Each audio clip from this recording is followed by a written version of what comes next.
And welcome back from lunch, everyone. My name is Josh. I'll be chairing the panel today. I'll put a little bit of spin on the title here. So we're talking about resilience, but we're specifically focusing on kind of weather and extreme weather impacts to the system, such that how do we understand the resilience of our system to these changing and more extreme events. So, there's really kind of two things happening right now that makes this particularly important, that we're understanding the risks to our system and the value of certain infrastructure to provide resistance to some of these extreme events. But we've got both changing weather because of climate change impacts and potentially causing some more extreme weather to come about.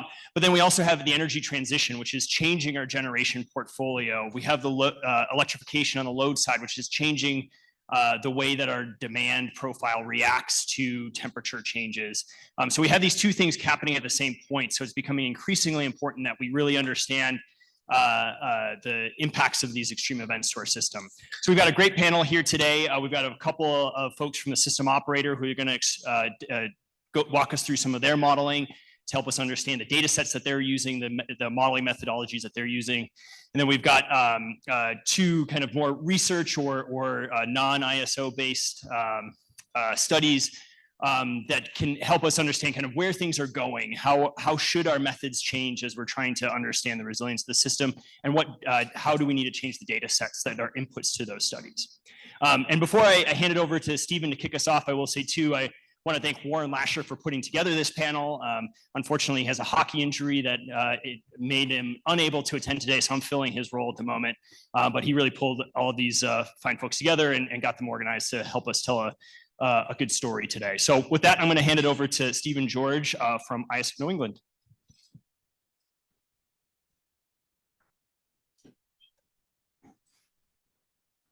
Good afternoon, everyone, and thank you, Josh, for the introduction. And thank you to the ESIG folks for inviting me to present today. Josh actually did a great introduction in terms of what I'm going to talk about here as we go through my presentation, as long as I can get it moving here. Oh, clicker. Thank you. So, Stephen George, I'm a director in the System Ops and Market Administration team at ISO New England. I'm in my 20th year at the ISO. I actually spent the first 6 or 7 years as a system operator, so I think of things from an operational perspective. The tool, the framework that I'm going to talk about today really stretched my brain in terms of thinking beyond tomorrow, next week, next season. We did this study looking at the impact of extreme weather on our energy supplies, looking about 5 and 10 years into the future.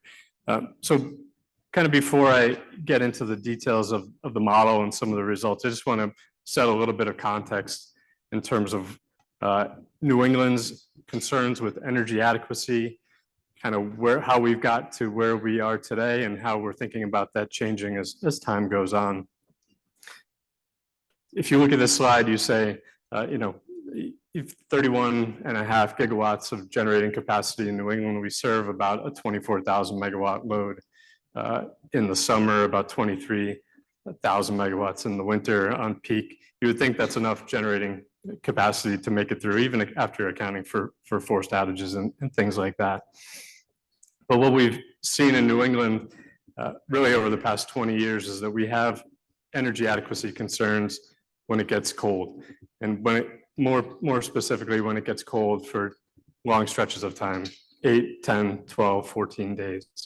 And this really came to the forefront during a winter storm we had at the end of 2017, 2018, where we had about 12 consecutive days of very cold weather. And what we see in New England is that when it's really cold, the load doesn't go screaming high, but what we see is the generators run out of fuel. Particularly those that we count on in cold weather, generators that run on fuel oil and generators that run on liquefied natural gas or LNG. We have a lot of natural gas fired capability in the region. We're very reliant on natural gas. We just happen to be at the end of the natural gas pipeline. So what happens when it gets cold is that all that natural gas capacity goes to serving the home heating load and whatever's left over is available to the generators in the region. And so with little natural gas available to the generators, we turn to burning fuel oil and we turn to burning LNG.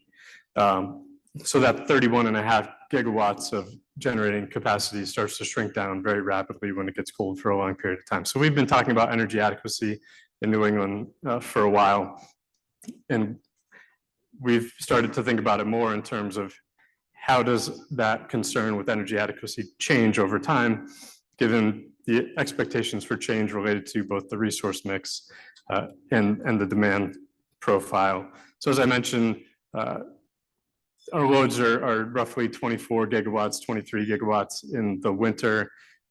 We expect to transition to a winter peaking system over the next 10 years, roughly in the 2030 timeframe, primarily due to the impacts of heating, electrification, as well as transportation electrification. So you can start to see as the demand profile changes, we become more and more reliant on the changing weather. This slide just shows what our energy production profile has looked like over time and how it's changed. The darker blue bars depicts what the energy profile looks like in 2000. The lighter blue is 2022, which is roughly the same as 2023. And then the green bar is what is basically a simulation of what it could look like in 2040. So the big things you see here are that from 2000 to 2022, we shifted to becoming very reliant on natural gas, which I mentioned becomes very scarce when it gets cold for long periods of time. And we really stopped using oil and coal resources as sort of a normal fuel. We do still rely quite heavily on oil, particularly when it gets cold, as I mentioned. Coal is all but effectively retired in New England for a variety of reasons. But then as you look towards 2040, you see the change in a couple things. Natural gas energy production is expected to decrease, while at the same time, we see the renewable production increase quite significantly. And we're not unique in New England. I think if we looked at the interconnection queue for a variety of ISOs across the country, we'd see a similar story. You can see in our interconnection queue what we see out of our 40 gigawatts of resources. Roughly 45% of it is energy storage, and the 45% of it is wind, primarily offshore. And then we have about 10% of solar. So again, we're becoming more and more reliant on the impacts of weather in terms of our energy production year-round. And then one last point before we transition into the study we did on energy adequacy. Our concerns also relate to what's going to happen to the resources that we have today as these new resources come onto the system. Over the past 10 years, we've had about 5,000 megawatts of resources retire, primarily oil, coal, and some nuclear units. Another 5,000 megawatts or so is at risk, primarily heavy oil units and sources. So we have to keep all this in mind as we think about how our energy adequacy concerns are evolving over time. So that's kind of a little bit of the history. What we've done over the past couple of years in collaboration with a really fantastic team at EPRI is we did a probabilistic energy adequacy study under extreme weather events. Like I mentioned, we looked at 5 and 10 years out into the future to get a sense for how that risk evolves over time as our resource mix and the demand profiles change. What we've established is this PEAT framework, or probabilistic energy adequacy tool, that helps us quantify energy shortfall or load shed risk during extreme weather. It gives us a magnitude and it gives us a probability. And that's really responsive to what stakeholders in the region have been asking for from us for a while. We've done a number of deterministic energy analysis over a number of years, but they really wanted something more enhanced, and then this is what we came up with. So really, and I'll talk about this towards the end, now that we have a better understanding of the magnitude of the risk, what we're doing this year is working with the region to develop what we're calling a regional energy shortfall threshold, or the REST, which is effectively a metric or threshold that establishes the region's risk profile for energy shortfall risk during extreme weather events. So that's a really exciting effort. It's going to be really challenging, and it's going to take likely more than a year to get to the end. When we talk about the model a little bit that we developed with EPRI, it really consists of 3 different steps. Step 1, and I'll go through each one of these briefly. Step 1 is weather modeling. Step 2 is the development of a risk screening model and development of scenarios for study. And step 3 is our energy assessment. The energy assessment tool was developed by the ISO. The first 2 steps were developed by the folks at EPRI. So in step 1, and this is super important, everybody wants to know what the weather is going to look like in 5, 10, 20 years. Wouldn't it be great if we knew for sure? But for our purposes, we had to develop basically a suite of possible weather profiles that we could look at and evaluate in terms of the risk.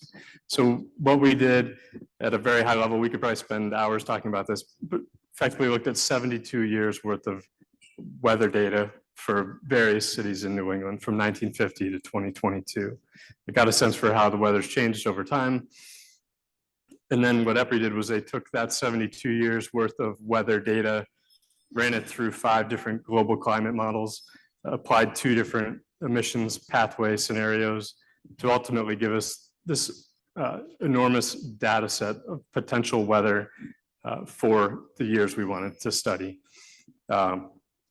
which is really helpful. So what we did with that weather data projected to the future is we turned it into hourly weather profiles that we use to create load curves, as well as hourly profiles for the wind and the solar resources in the region. And I'll show you how we use that kind of in the next steps as we go on. In step 2, the goal was really to, given that huge set of potential weather data, search through it and find time periods that look risky to the system from an energy adequacy perspective. So we built this risk screening model that looks at all the different generator technology types, wind, solar, nuclear, gas, and builds sort of individual technology specific models that capture the vulnerabilities at different weather, using different weather variables. So if the wind is not, if it's not windy enough, we don't get any power from the wind. If it's too windy, we have cutouts and we don't get wind. So all those sort of details are built into that model. And then the risk screening model searches through all these different periods and basically pulls out the riskiest time periods for the given resource mix with the weather that we've modeled.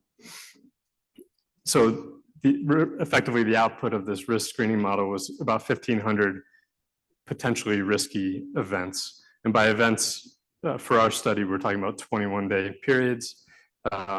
We looked at this from an operational perspective. And 21 days is sort of our benchmark period of time that we like to look at in real-time operations. So we took that top 4% of all the 38,000 or so events that were possible and used a clustering algorithm to group them into a bunch of similar events. We would have liked to have studied all 1,470 events, but just given time and computing power, we couldn't look at all of them, so we clustered them together. So for both 2027 and 2032, we had 2 winter clusters. So we had winter clusters, we had summer clusters. Summer, as it turns out, wasn't all that interesting for both 2027 and 2032. Winter, as we would have expected, was the most risky time periods that were identified. But what we found was that one single event, this January 22nd, 1961 event, which is the start of that 21-day period, was the riskiest event that we could identify using the risk screening model from an energy adequacy perspective. And that's the one we spent the most time talking about as part of our studies. We did study a number of events, roughly 15 different events for each year of study, but this 1961 event was really the benchmark event. It was effectively, if you look back at the weather history, it was the coldest 21-day period since 1950. So moving on to step 3, we're actually still in step 2. We're not at step 3 yet. Once we have the 21-day events identified, we then layered on a number of additional variables that are important to us when we're assessing energy adequacy risk. The first 2 that helped us develop sort of 4 different scenarios were really 2 big questions that we were unsure about as we were going through the study. One was the presence of the New England Clean Energy Connect facility, which is a new 1,100 megawatt tie with Quebec. And the second was the status of the Everett Marine Terminal in Boston. This is one of our 3 LNG facilities in the region that throughout the course of the study was slated to retire on June 1st of 2024. So we had to develop scenarios that evaluated with and without the NECEC and with and without the Everett facility. Then once we had those 4 scenarios, I should say, we developed cases on top of those scenarios. And the different cases reflect different combinations of LNG, fuel oil, interchange with our neighbors, forced outages, and fuel prices as well. And we were able to assign each one of those variables a probability, primarily based on the historical record. And EPRI developed a really great temperature-dependent forced outage model. So we could look at the temperatures in a given event and come up with different scenarios in terms of which generators might become unavailable. So that's a really important part of our model. So we have, for each event, we have 4 scenarios, and then we have 720 cases per scenario. So each event was studied about 2,800 different ways. So then once we have those cases developed from the events, we can put it into step 3, which is our energy adequacy tool. And this tool was developed after that 2017, 2018 cold snap as a way for us to communicate energy adequacy risk to the region. And so we took that tool, enhanced it, and plugged it into the back end of steps 1, 2 to help us quantify the energy shortfall risk. So what you see on the screen is really a 21-day plot of energy surplus, and where the black line dips into the yellow, the orange, and the red is an indication of when we're running short on our reserves. And when it gets into the red, that's when we're in an energy shortfall period, or a time where we expect to be shedding load. So what we were trying to quantify is really that time, the area inside of that, where the black line dips into the red. So for each case, we were able to quantify that energy shortfall, and we did it in terms of worst case energy shortfall over the 21-day period, as well as expected energy shortfall, or probability weighted average across all the cases. A lot of our discussions centered on the worst case. Everybody was interested in what's the worst case. So that's where a lot of our conversations went. Before I get into some of the results, I just wanted to show you how we sort of, what that January 22nd, 1961 event looked like. This is just a plot of different different weather variables over the 21-day period. If you look kind of in the first half, you can see that the blue is temperature over time. The temperature barely got over 25 degrees, in some cases dipped into the negatives. The green is a plot of wind speed. The yellow is a plot of irradiance over time. So just kind of a visual depiction of this event. What we were able to quantify, or what we were able to show as an output of the study for each different scenario, is something like what you see on the screen here. So this is a January 22nd, 1961 event where there was no NECEC and there was the Everett Marine Terminal. But what you see in the top left corner is basically that 21-day plot of energy surplus for each of the 720 cases that we ran. So the red line, which is probably hard to see from the room, is the worst case. The black and the gray lines are just different cases. The lighter the line gets, the higher the probability it is. So the darker lines are up towards the top. But so the bottom gives an example of some of the metrics and the quantification that we were able to do for both the 2027 and 2032 study years. we can see that the maximum 21-day energy shortfall was roughly 111,000 megawatt hours, or 115,000 megawatt hours if you look at 2032. We have a probability of the worst case in the 0.0006%, so very low probability. So this is the type of information that the stakeholders were interested in and we were able to share with them.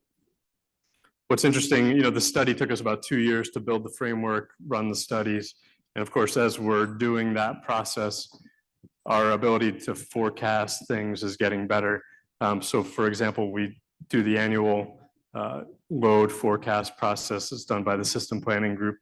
And what happened kind of in the middle of our study is that they came out with the 2030 or the 2023 load forecast, which showed a significant jump in the loads due to electrification from the 2022 load forecast. So we had to account for that jump using some sensitivity cases.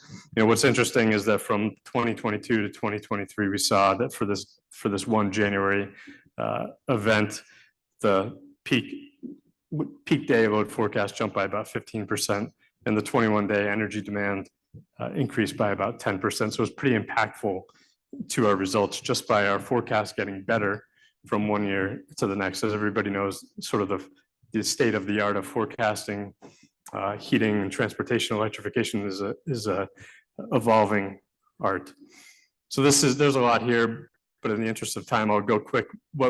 Effectively what this plot is showing is that as we incorporated more up-to-date capacity market results and more up-to-date load forecasts and factored in potential requirements, the risk profile climbs. With the red sort of plots being the ones that the cases that factor in the higher loads and some retirement of some of the oil generation. So I won't spend too much time on this, but what we effectively took away from the building of this model and these initial studies is that, and it kind of goes without saying, but the energy shortfall risk is dynamic. It's going to be a function of how the resource and the demand profiles change.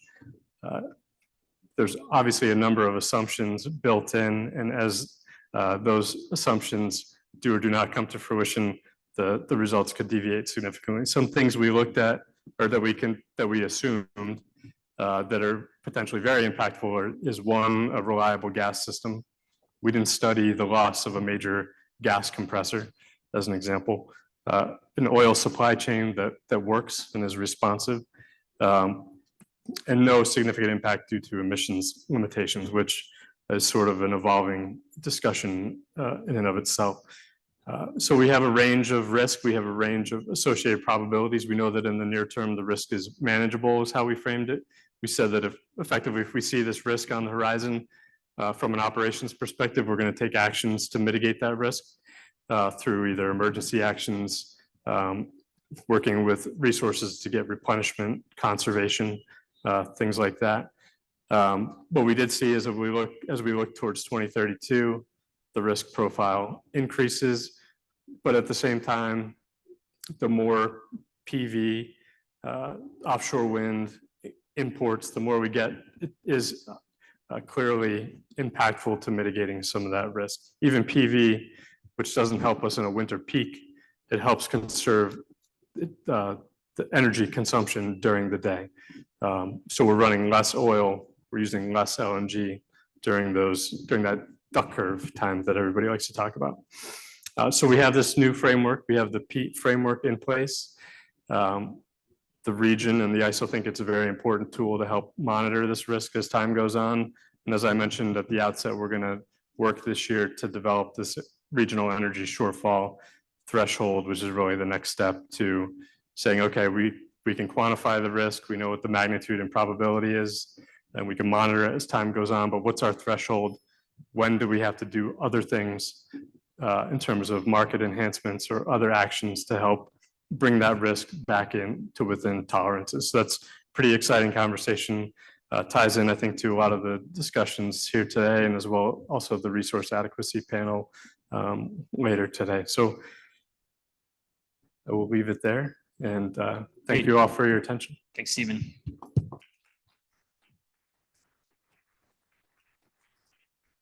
Very impressive amount of data and scenarios that you're bringing in. But then, of course, at the end, you point out all of these other additional cases and probabilities that you would love to have a better sense of. So it really kind of points to the challenge of modeling these types of events and all of the different outcomes that we could see. So next, we're going to have Megan Pamperin from MISO talk about their extreme weather and probabilistic modeling. Hi everyone, I'm Megan Pamperin from MISO.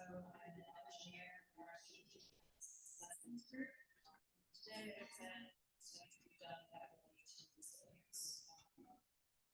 First, just to start off with a background about MISO, we're the independent system operator for a large part of the Midwest. Our three main functions are operations, market facilitation, and planning activities.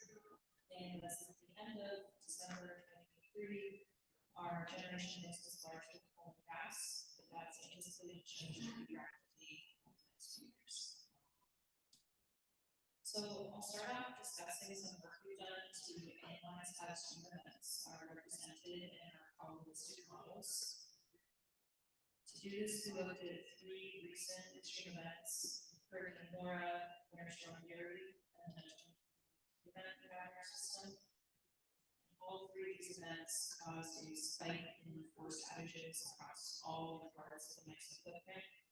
Here, the graph I'm showing just is forced outages for our local resource of 9, which is Louisiana, just because that's where the hurricane.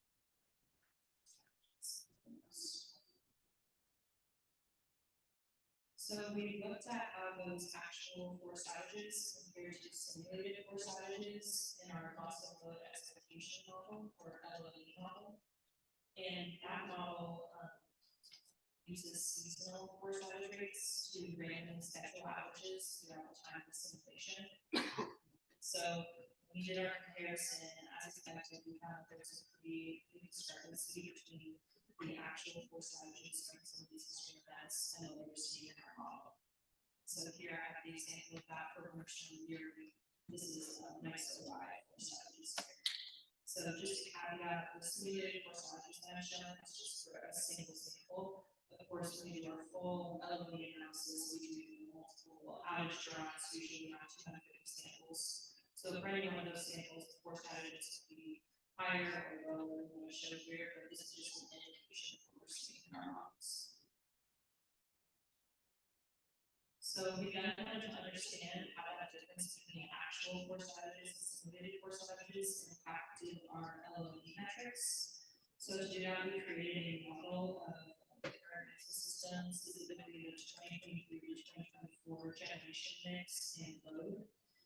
So we ran the LOE analysis on that. 14 years, the copper sheet model, so the transmissions, including this analysis. And we adjusted the model to a target of 0.1 day per year LOE. Just to note that MISO does use a seasonal resource adequacy construct. So what we do is we meet that annual target, and then after that, we look and see if any seasons don't show any loss of load.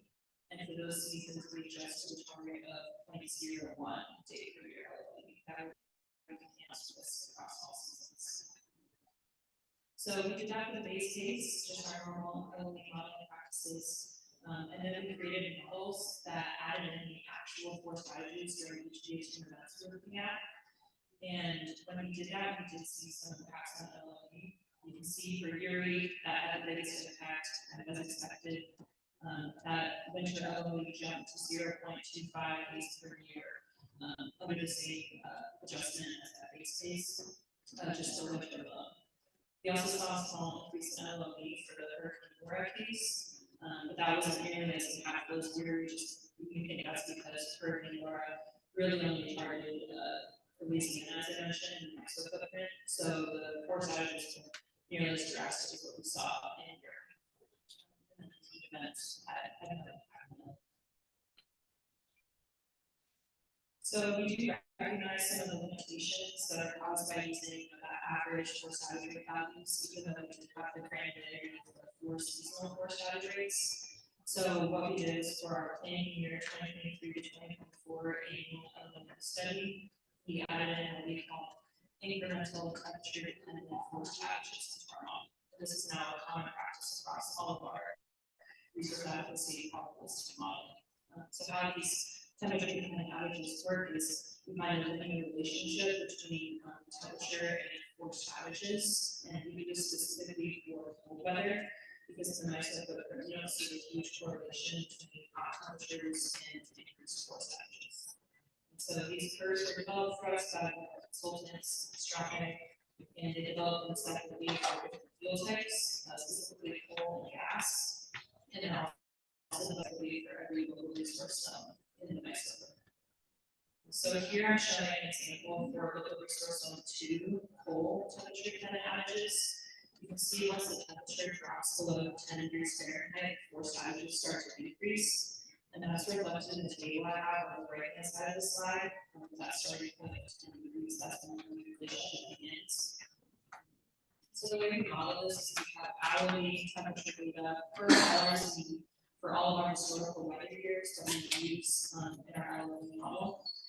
And whenever the temperature in a certain hour drops below the starting point for the linear relationship, we then add megawatts on an outage into the model per degree that the temperature falls below the starting point. So that's what we do.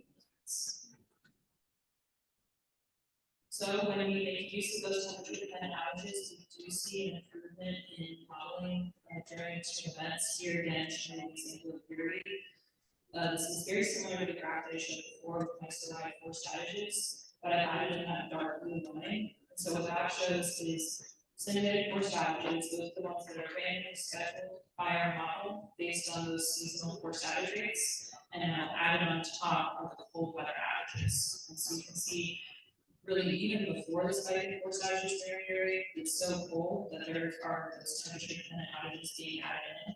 And it's still substantial really during that peak of the period, but Burleyson was such an outlier event that the linear relationship isn't quite able to capture the extreme forced outages that we saw.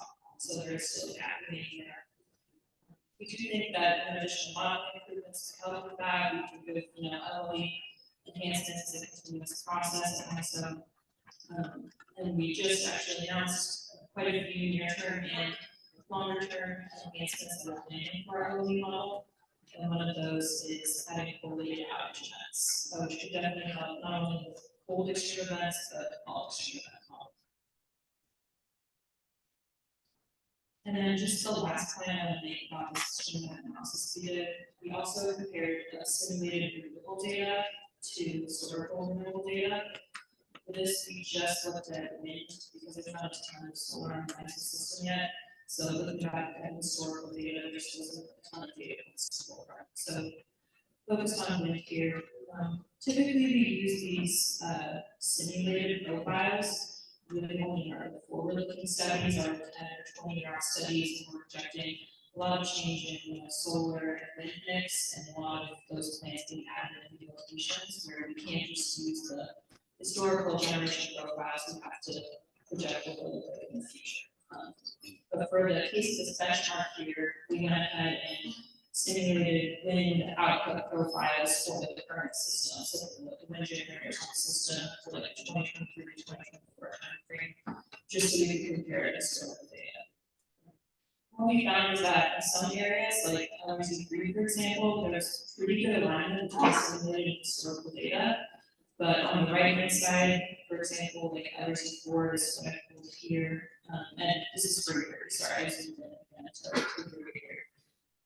LRC4 is simulated data, which is shown right there, pretty consistently overestimates the wind output during this time frame as we did too.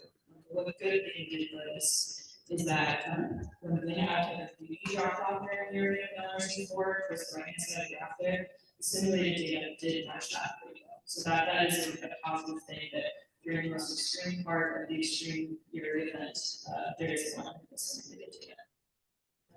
So we're still looking into the reasons for some of these discrepancies. There's just something we like to keep in mind as we're moving forward with probabilistic modeling. Okay, so that's kind of a summary of the extreme event work that we've done with the historical data. I also want to talk a little bit about how we've added transmission constraints into our probabilistic models, and how that helps us analyze resilience as well. So the project we did this in is our attributes work, which we did in 2023. And this project aimed to identify the main system attributes that are needed to ensure reliability on our grid into the future. And so the three that we identified were system adequacy, flexibility, and system stability. And for each of the attributes, we determined their most near-term risk factors that we decided we needed to analyze. So the one I have highlighted here is energy assurance, which we define as the ability of the system to adequately manage and deliver energy supply around the clock. So to analyze this energy assurance risk factor, we added some transmission constraints in our probabilistic LOE model to look at deliverability. And we have a very, very simple transmission to this model, really just one transmission line that represented MISO's regional directional transfer constraint or RDT constraint. So this is an operational constraint that limits flow from MISO North Central region to MISO South region to 3 gigawatts, and then it limits flow in the opposite direction to 2.5 gigawatts. And so we added this constraint into the model to look at energy delivery between these 2 MISO regions across all the conditions that we're able to look at in our focus model. So to do this, we created a model based on MISO's future 2A generation mix and load projections. So MISO, the future 2A is kind of our middle of the road projection of the future. We also have a future 1A, which is kind of our lower bookend, our most conservative view of the future. We also have a future 3A, that is our higher bookend, our most aggressive future. So I know I said future 2A is in the middle of the road, but there is still a substantial change in generation mix predicted over its 20-year time frame. For example, in 2032, it's projected that there will be 100 gigawatts of wind in the MISO system. So it is a pretty big change. That's what we see now. So we created that model and we ran our LOE analysis, again using 14 weather years. And this time we looked into the future years, so it's 2027 and 2032 here.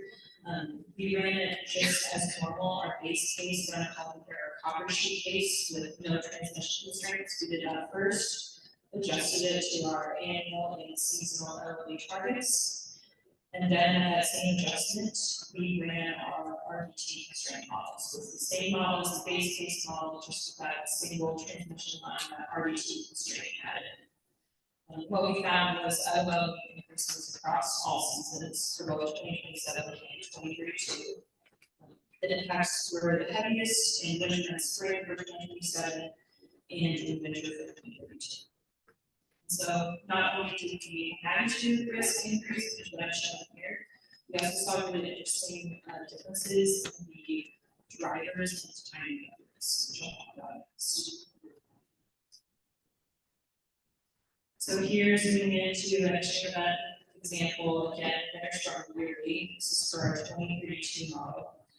There's a lot going on here, but the blue bars, the blue highlighted areas, show the uncertain energy hours in the copper sheet case. So there's that base case and the transmission.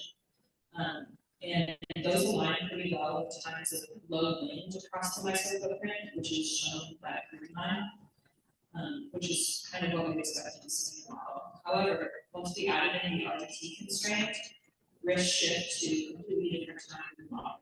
And this is after we adjusted the model back to 0.1 date. When we added an RDT constraint first, LOE increases a lot, but we adjust it back down to compare risk hours. So you can see in orange there, risk shifts earlier during the year to actually times with high wind output, which seems pretty counterintuitive, but what's happening is in the future 2A model, and I mentioned there's like 100 gigawatts of wind. Almost all of that is in the North Central region. So there's a ton of generation coming out of that wind in the North Central region, but because we've added that RDT constraint to the model, it's not able to be delivered to the south. So what's happening in the earlier times of the year, I didn't show it here, but load in the south is very high. So that's what's causing the uncertain energy in the south. That's not able to do that wind generation in the North Central region. So that's just an example of the kinds of shift in risk that we saw when we added in that transmission constraint. Now I just want to look ahead a little bit past the attributes projects to some future things that we have planned. We are going to be using transmission constraints in our probabilistic models to evaluate the benefits of MISO's long-range transmission planning for LRTP tranche 2 transmission projects. So to do this, will be a little bit more granular than we were for those examples I showed from our attributes project. We'll go beyond just modeling that single RDT constraint and actually do a simplified external transmission model. We'll do this using what we call slow cell values or capacity import limit and capacity export limit values. And so these values are determined for each local resource zone or LRC separately between that LRC and the rest of the system. So to model this in our probabilistic LOE model, we can't quite do like a zonal reduction completely. It's a little bit more simplified than that.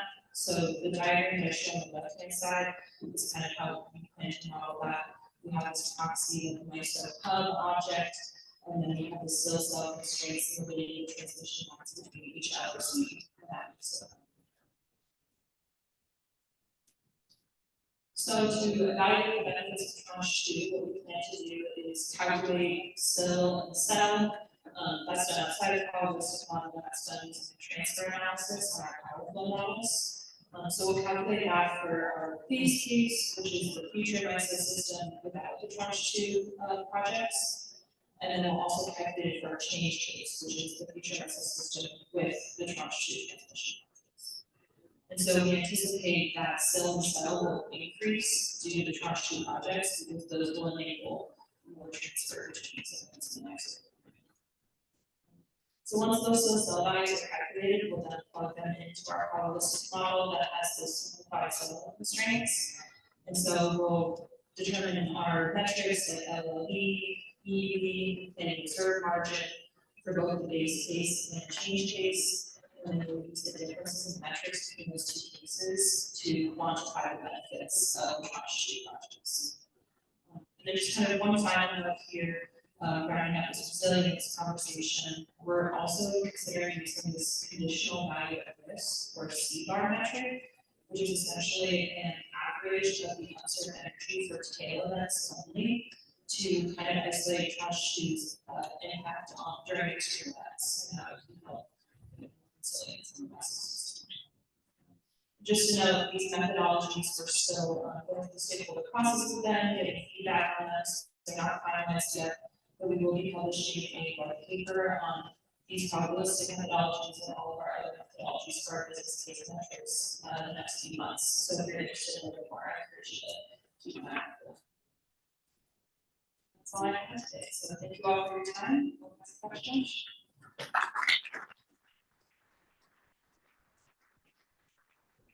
Thank you, Megan. We're now going to take a more national scale view and hear from Ryan Deyoe from Telos Energy, who's been doing some work on the Transmission and Resilience Task Force within the Systems Planning Working Group. So Ryan, take it away. Thanks, Josh. So I'll be talking a bit about the task force and also about some of the work we've been doing in collaboration with NERC, which work developed through ESIG has helped influence the analysis that we are doing through NERC. So I think we can all feel like ESIG has a place and a value, and we can test case things and build them up to implement elsewhere in the industry, which we talked about a little bit earlier. So that's really heartening to see.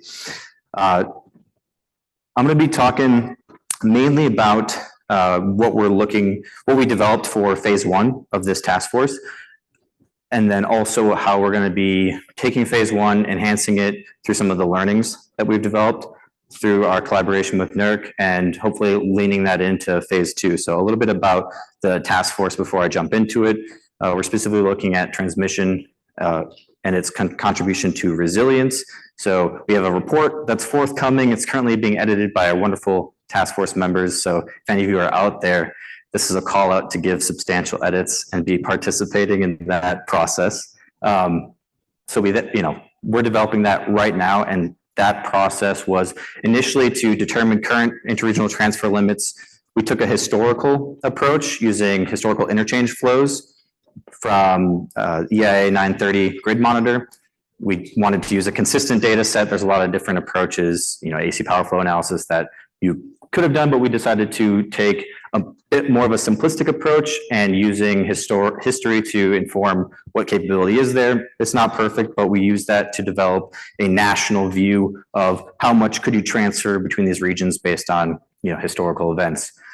We added on to that national assessment using data from NREL, provided publicly open source on renewable output, wind profiles, solar profiles, load developed by NREL, as well as those transfer limits to consider the diversity during actual historical extreme events. So you're gonna hear me say this a lot, but we're talking about time synchronized correlated events. So if load is peaking in one region of the country, it is not peaking in the other region of the country, and we talked about that earlier today, we should really start getting some of that time synchronized sampling from like production cost models we talked about earlier today, where we can look at what the dispatch is and what the loading conditions are instead of assuming everyone's peaking at the same time. Maybe they are in some regions, but certainly not across a large geographic region, which in this task force's main focus was on interregional transmission. So we want to be representing those events properly. So through phase 0 and phase 1, we developed this approach. We called it an hourly energy margin assessment. And we are going to implement that for our phase 2, which is similar to what we've talked about already, like extreme event analysis and stress testing and enhancing that probabilistic analysis, making something complementary.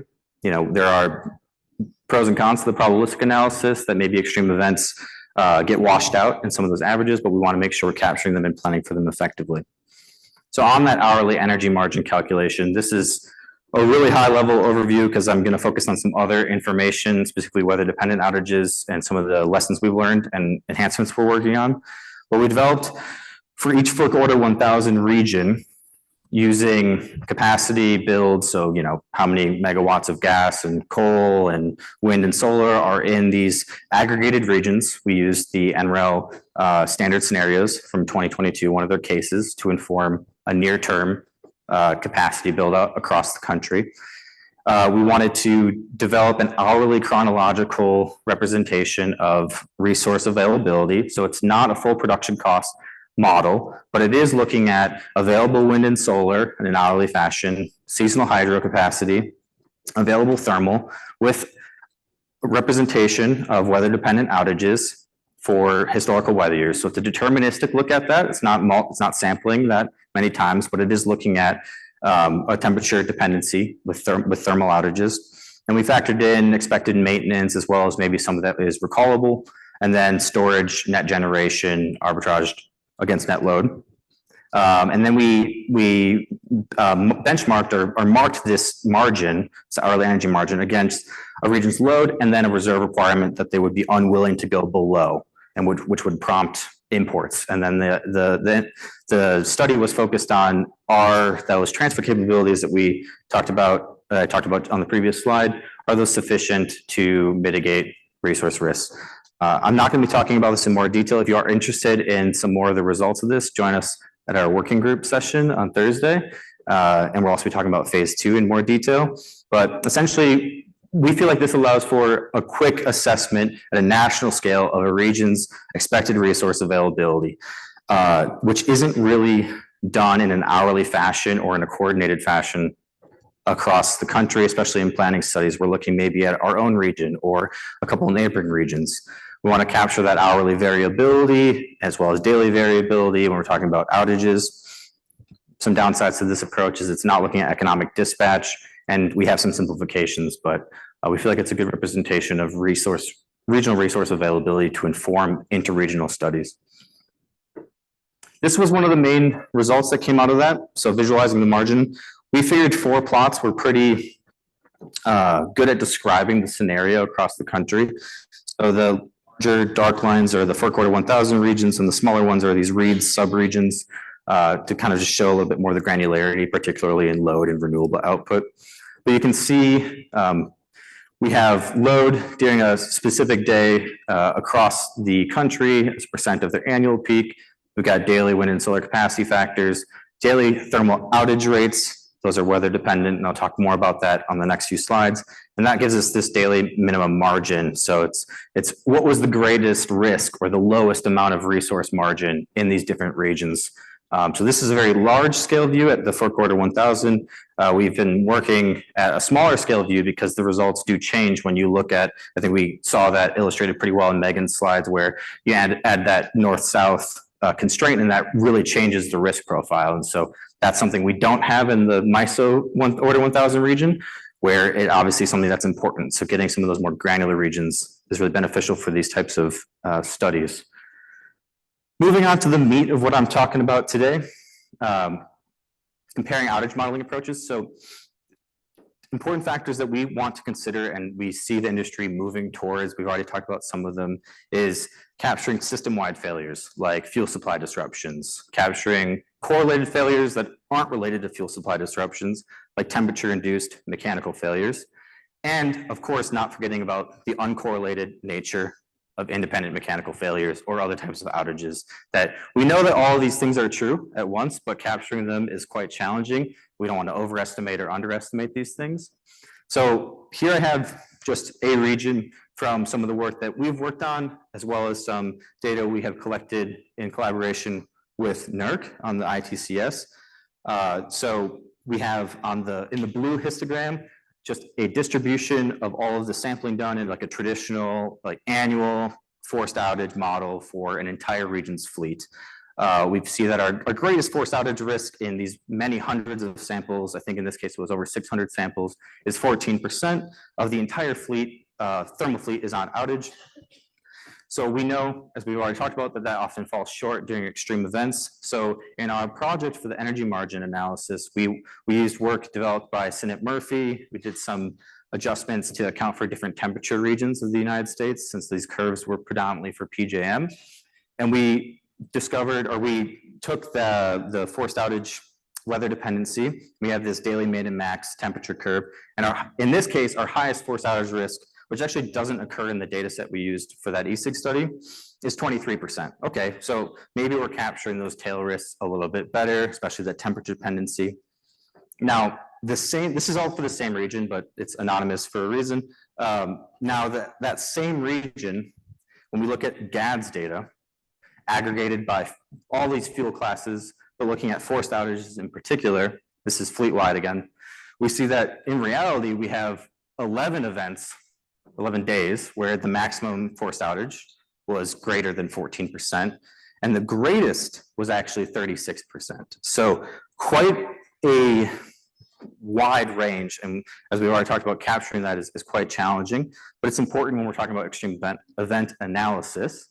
Now, I have that in red there because I like to make controversial statements. We are doing good work in the industry, but I would argue we are not accurately or adequately capturing all of these factors.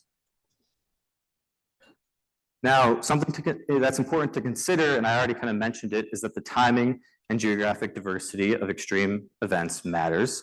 So regions are not unfamiliar with those large levels of unavailable capacity. Maybe in terms of forced outage events, they are unfamiliar with them. But in terms of system-wide available capacity, we often see periods where risks are lower, but outage rates are relatively high.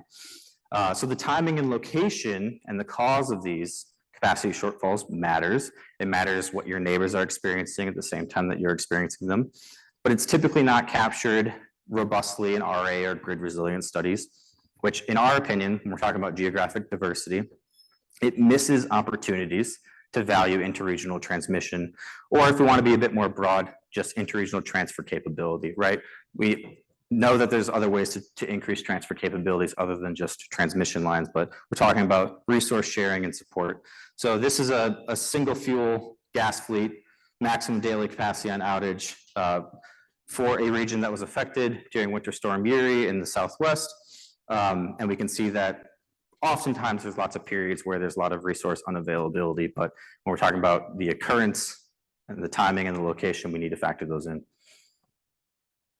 So I'm going to give a big shout out to Martin William, staff at NERC, for and others at NERC for helping us prepare and gather all this GADS data. It's still a work in progress. We're still cleaning up some of the data and refining it, but we're really trying to provide for the NERC study, as well as, maybe something that can be, accessed or requested by industry, a daily time series of thermal, fleet, and as we get more data on other resources, just generator outage unavailability. So we can get statistics such as daily fleet-wide maximum, average, and minimum during a day. So we get recovery as well as outage or plants going on outage in a single day factored in. Typically, this data is most likely going to be aggregated to state. Well, in our case, it'll be state or AC power flow regions for the NERC study, but also there's the capability to aggregate it to FERC Order 1000, which is what this is using. There's no legend on there right now, but these are FERC Order 1000 regions. And then time synchronized, that's also crucially important. And the why of this is we need to provide a geographic and time synchronized view of outages and resource availability across the country. In particular, when we're talking about extreme events, right? We want to be able to capture those across a wide geographic area, especially when we're talking about interregional transmission. So this is a really interesting graph. We see January 2018, East Coast snow event. We see February of 2021, Winter Storm Uri, and we see December in 2022 of Winter Storm Elliott. So what I like to take out of this is there's maybe not really much correlation when we look across none of those big spikes. And so Derek and I were, my boss, if you're unfamiliar with him, he talks a lot, so you'll probably see him around. But there's an uncorrelated nature of outages until they're extremely correlated, right? And so we want to be able to capture those and recreate them. And we've already talked about some of those challenges. So let's talk about what we're doing to address those challenges. Before I do that, I've got my own graph here, or chart here that I want to show. This is still in progress. Specifically, there's one region in the middle that has some data that needs to be cleaned up. So this is all preliminary. Don't mind me. So this is Winter Storm Uri, or sorry, Winter Storm Elliott. This is across AC power flow regions that we're using in the NERC study, and this is daily maximum outage rate across all the thermal fleet in these regions. Play it again. And so what we're trying to use this is to get that time synchronized regional assessment. And like I said, data is being still worked on. So most of this is pretty representative, though. I'm not expecting much of it to change except for that region in MISO, but obviously we'll see. Play it again and just highlight this lead up from December 22nd, December 23rd, December 24th. I mean, it's affecting this massive region, but obviously some regions are less affected than others. And this is just percentage of total thermal outage rate. We're going to layer in eventually, load, renewable conditions, all those factors that are going into this energy assessment. So I'm going to flip back.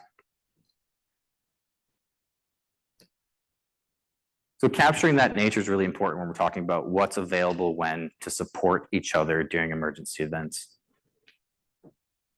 Okay, now how are we leveraging the GADS data to get actual data for daily outages? So in one aspect, we are looking specifically at recreating 2019 to 2023 in terms of actual daily data. So we don't have to do resampling of this. We have fleet-wide results of actual performance to do this in our assessment. But we also have data outside of the NERC GADS data set period, which is 2007 to 2013.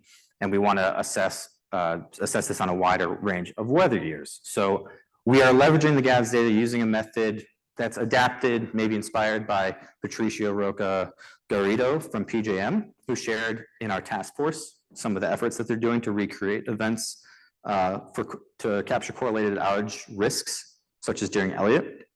So what we're doing here is we're taking the GADS data by these different regions. So we have a different sampling for every region, and we have temperature bins. And this is a work in progress. So right now we've got these clear cold weather or maybe mild to cold weather temperature bins, and then we've got hot temperature bins. And the number of observations in each one of them are the numbers above those bins. Temperatures in Fahrenheit on the x-axis. So we have thousands of daily samples that we can then draw from to create new daily outage results or expected outage results for different historical years. For example, we have daily temperature data for all of those sub-regions I showed on that map for all the way back really to 1981, but we're focusing on the data that we have also wind and load and solar data available, so 2007 to 2013. So the results show that the blue sampling here is our resampled data and the red is the actual data. So what we did is we found a like temperature day in our historical 2007 to 13, and then we randomly selected within one of those temperature bins an outage result for that region. And so we want to be able to recreate those tail risks. And it's really hard to see, but you get that distribution that's kind of similar to the main red, and you also get some of those tail events. And so we're going to look at that here, comparison of samples to history. We've got our 2007 to 2013 data. Again, we're looking at the Southwest. We want to validate this against a known event within our other historical period. So we got the 2011 Southwest cold weather event. We have about 35% fleet-wide forced outage rate in this specific region, which actually aligns really well. It's a little high, so we're looking at maybe using the average outage instead of the maximum for the day. It's a little high relative to the report from FERC and NERC on actual outages there, but it's pretty close that we feel really good about the first steps of implementing this approach to recreate extreme weather events using historical temperature data based on GAD's unit performance. So caveats here, we're using maximum daily outages. We're going to look at average as well, and we're also going to maybe do like a temperature time lag to get some of the multi-day events. Usually the temperature comes first, at least in what we're seeing, temperature drop comes first, outages come after. So lag that a little bit, work in progress, but pretty promising preliminary results to capture similar levels of extremes. A couple minutes left here. Key takeaways. Knowing what is happening beyond your own system when we're talking about planning for extreme weather is important, and it needs to be factored in, and that can be daunting, especially for some smaller utilities or just smaller energy players, those that don't have access to large compute power. You know, that's a challenge. And so we're trying to implement a system that is representative and can give us a reasonable view and overcome some of those computational challenges. A national scale data set can provide better insights, for better interregional planning. I feel like that's a no-brainer. Interregional power flows are a natural hedge against local extremes. You build more capacity in that local region, you might encounter the same correlated risks. Maybe not always, maybe you can weatherize, maybe you can have dual fuel capabilities. There's other aspects to address some of these issues, but interregional transmission transfer capability plays a role. And the adequacy of traditional outage methods needs review. It's an active, ongoing subject of development. So I'm not calling anyone out in particular, just saying this is important and it's good to see the focus that the industry is giving it. A couple of the needs: publicly available data sets to help improve these risk assessment methods. We're collaborating with NERC. Data can be provided anonymously from NERC. If you request it, there might be the ability to provide some of this aggregated data. It's something that's still under development, but if you express your voices, the industry can respond. So if that's something that interests you all, you should send emails. Enhanced data reporting for outage events. We need to get a better view at what's actually causing things and be a little bit more robust in reporting. So that way we're not scrambling to understand what all this data we have actually represents. Outage data for solar, wind, and battery storage. Wind has a longer history. There's more records being developed, especially also collected by NERC, so that is forthcoming. And lastly, I think our extreme weather modeling needs to represent probable extreme events, whether that's historical events or future events that we can feel comfortable modeling and capturing in, whether it's just a scenario or in the probabilistic RA assessment. Maybe that's to be determined, but that's largely what we're seeing. I'm not going to go into this because I'm out of time, and you can join our working group meeting on Thursday, but we're going to be talking about phase 2 of our task force, which is looking at extreme scenario analysis. We're going to be stress testing. We're working with a region and using their probabilistic model, and we're going to look at specific cold, hot, and renewable drought events, layering in all those operational factors and capturing the interregional resource availability within that. And we want to look at stress testing certain variables like the traditional things you might consider like load adding like fuel supply disruptions, but also like what are those resources available externally? What can be relied on, and how is interregional transmission playing a role in mitigating those stress events? So I'll leave it there. Thanks, everyone.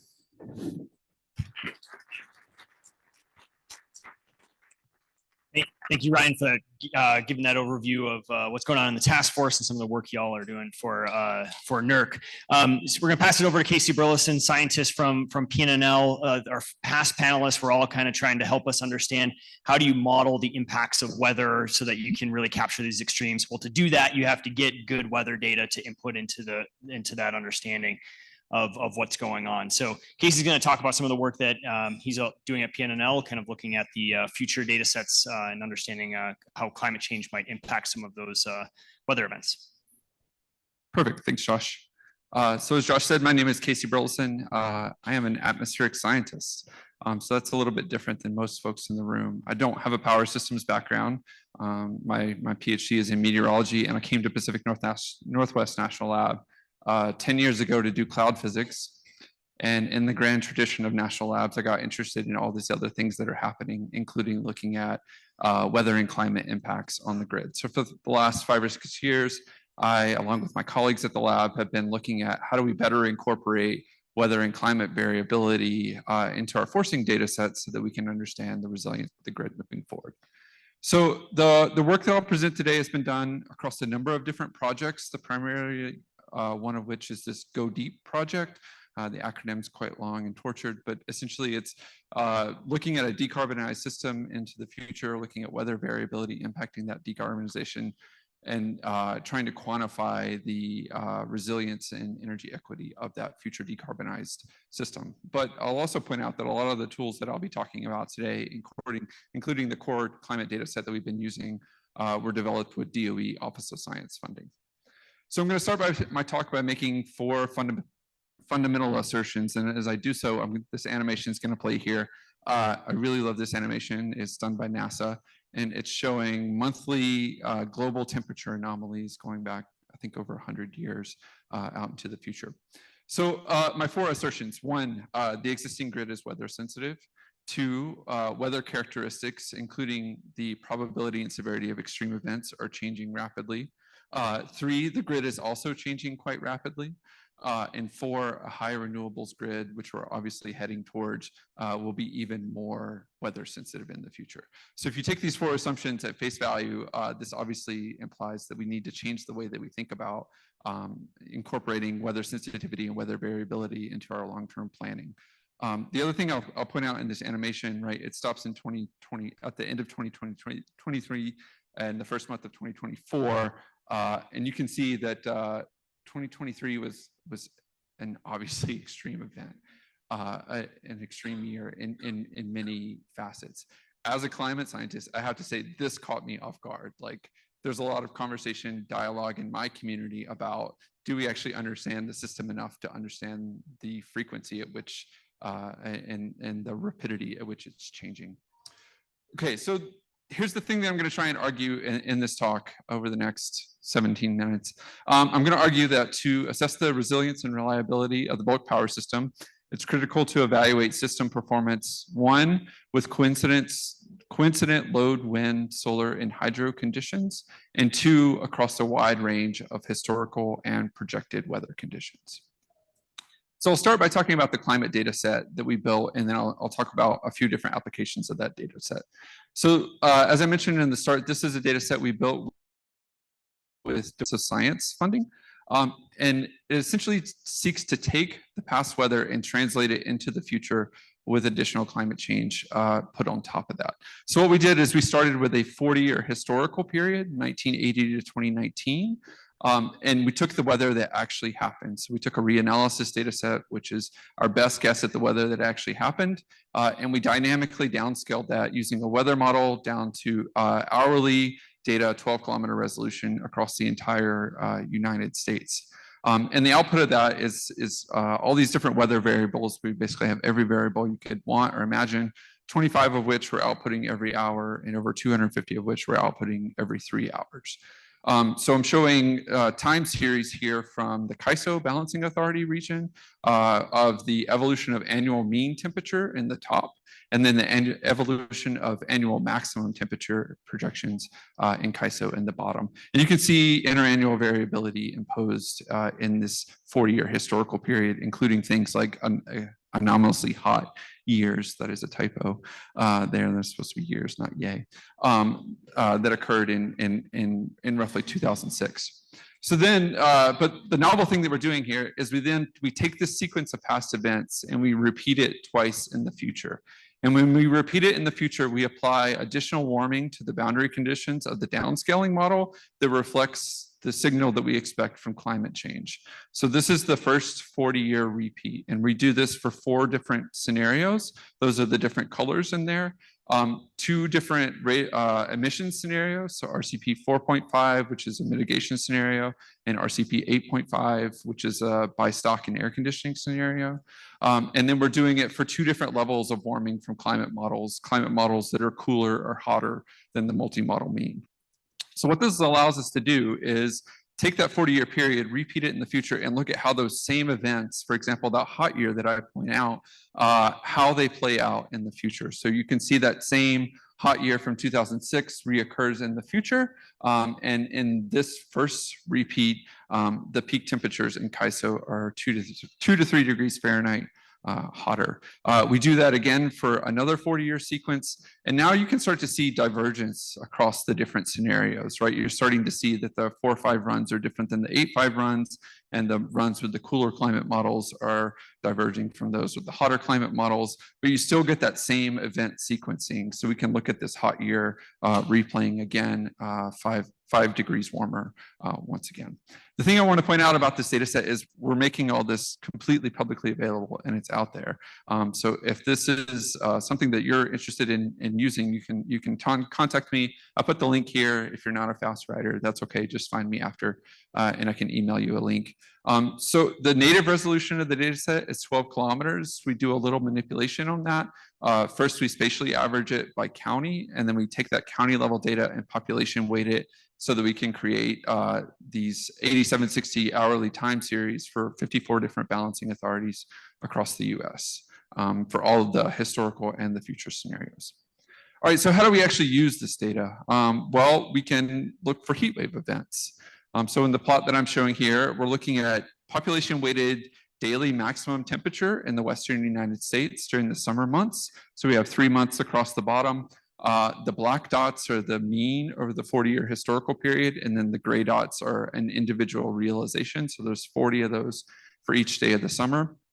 And it sort of just looks like noise if you look at it like this, right? All you see is a U curve that's sort of the annual cycle. But if you look at specific years, for example, 2018, then you can start to see heat wave events in that data set. So I've highlighted one here in the red shading. This is a heat wave event that occurred in late July of 2018.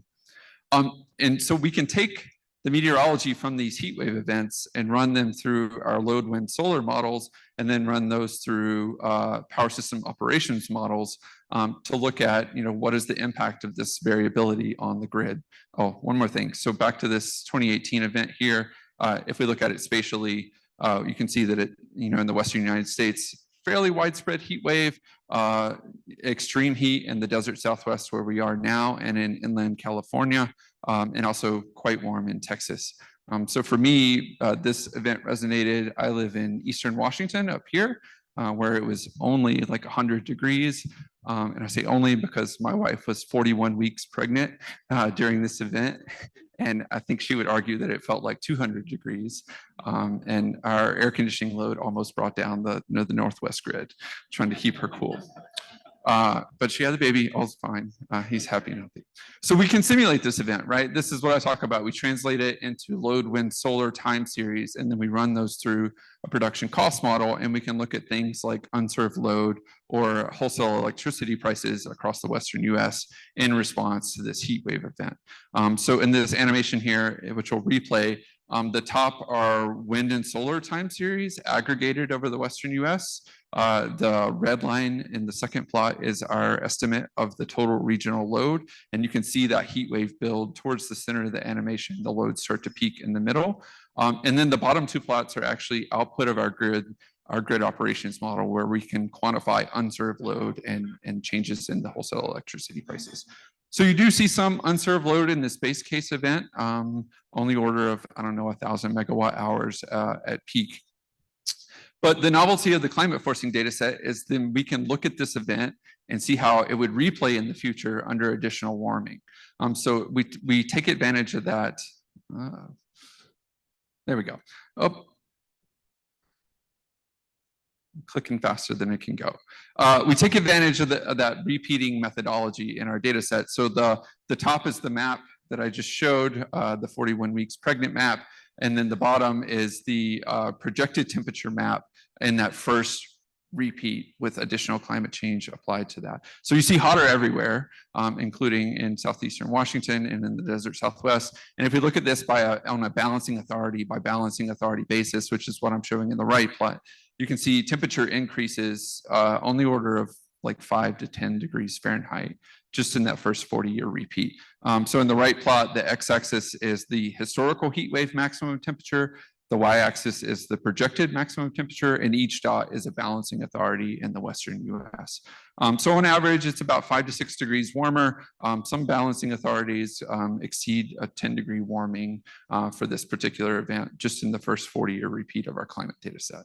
So we can then take these projected temperature profiles and weather profiles and run them back through the same set of models and see what's the impact of climate change on this grid operations model. So now we're going to layer on another set of dashed lines here, which is the same event replayed in a warmer future, and you can quantify the degree to which the grid is more stressed in the future. So if you just look at unserved load, you're talking about double the unserved load and roughly the same for the wholesale electricity prices, a little bit more than double.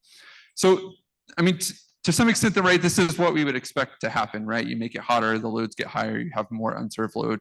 But when I think about this animation, I think this is an example of what happens if you don't plan for climate change, right? If you're not actually integrating that signal into your projections in the future, you're sort of missing this doubling value that we're seeing in this data set.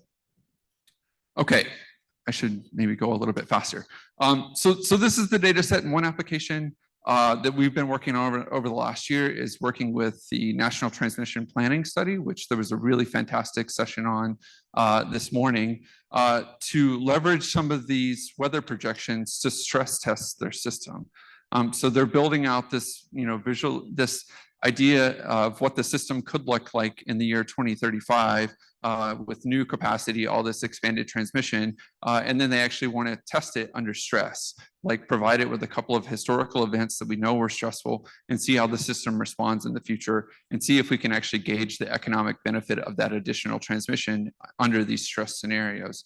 So I'm not going to go into the details of the results here other than to say we have a report on the stress analysis that we're finalizing, I think this week, and it should be coming out very soon. So if you're interested in that, stay tuned for that report. In that report, they're using this 2018 event that I showed earlier, but they're actually comparing it and contrasting it with a 2015 heat wave. And the reason they chose to do that, or the reason we chose to do that as a project, is that not all heat waves are created equal, right? So back to the map plots, the bottom right is the 2018 example that I showed, where the heat is primarily concentrated in inland California and the desert Southwest. And you can contrast that with the 2015 event, which was more widespread over the Western United States. And one of the more interesting results out of that stress analysis that the NTPS project did is that you actually get different economic benefits for these two different stress cases, right? The value of transmission is significantly different if you're looking at localized stressors versus widespread stressors.